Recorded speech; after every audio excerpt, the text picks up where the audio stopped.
মিংমিত তালা ভাই লাইভে থাকা অবস্থায় ওমর ভাইয়ের সাথে প্র্যাঙ্ক করে, তো চলো দেখি কি প্র্যাঙ্কটা করে। দাদু কোনে এই এলাকায় তো করো কি? এই আপাতত বহি আছি। হ্যাঁ, ভিডিওটা অন করো দাদা, এটা প্রবলেম হয়ে গেছে, বিরাট বিরাট সমস্যার ভিতরে পড়েছি।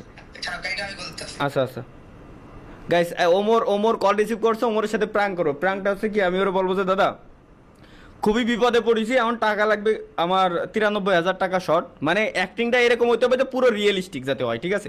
93,000 টাকা শর্ট, ও ভিডিও কল দিছে। ওয়েট দাদা, আফ্রিদি ভাই কি কমেন্ট করে ভাই? বলছি দাদা ওই একটা ঝামেলায় পড়ছে, একটু হেল্প করতে পারবো নাকি? অবভিয়াসলি বলো কি ঝামেলা, আমার সাধ্য হলো অবশ্যই করব। আসলে হ্যাঁ না দাদা, মানে আজ পর্যন্ত মানে একটা বহুত বড় বিপদে পড়ে গেছে, বুঝছো? মানে তুমি তো জানো যে এরকম হেল্প নিইনি কারো কাছ থেকে। হ্যাঁ বলছি দাদা, তুমি এটা না দাদা সত্যি দাদা, বিশ্বাস, আমি ঢাকা আসার পরে ব্যবসা বাণিজ্য টাকা পয়সা ইনভেস্ট করার পর আমার 93,000 টাকা শর্ট পড়েছে। মানে তুমি কি কোনোভাবে সিস্টেম করতে পারবো? কত টাকা কত? 93,000 মাত্র।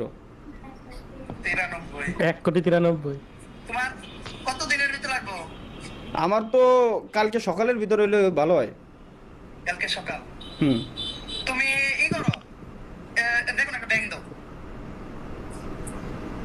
দাও, সম্ভব, সমস্যা নাই। হ্যাঁ, আছে এক ব্যাংক, না হলে আছে, সমস্যা নাই, আমার একজনের কাছে আছে টাকা, সমস্যা নাই। আসলে যাই হোক দাদা, থ্যাংক ইউ, তুমি যে দিতে চাইছো। আমি করতেছিলাম স্ট্রিম, এই আমি করতেছিলাম হচ্ছে লাইভ স্ট্রিম, এই যে দেখো আমি করতেছি স্ট্রিম, ঠিক আছে? স্ট্রিমে আসলে তোমার সাথে একটা প্রাঙ্ক করলাম, যে দেখি ওমরের কাছে টাকা পয়সা চাই, যে ও দিতে পারে কিনা, যে কেমন ভাই ব্রাদার আমার, দেখি যে আমি বিপদে পড়েছি, টাকা পয়সা দেয় কিনা। না না না, এটা বিষয় না, বিষয় তো এটা যে তোমার মতো বড় লোক আমি মতো পারি, এটা তো বিশ্বাস করে বড় কথা। সি আমি বড় লোক? যদি আমার বিশ্বাস হইতে দিল না, তারপরে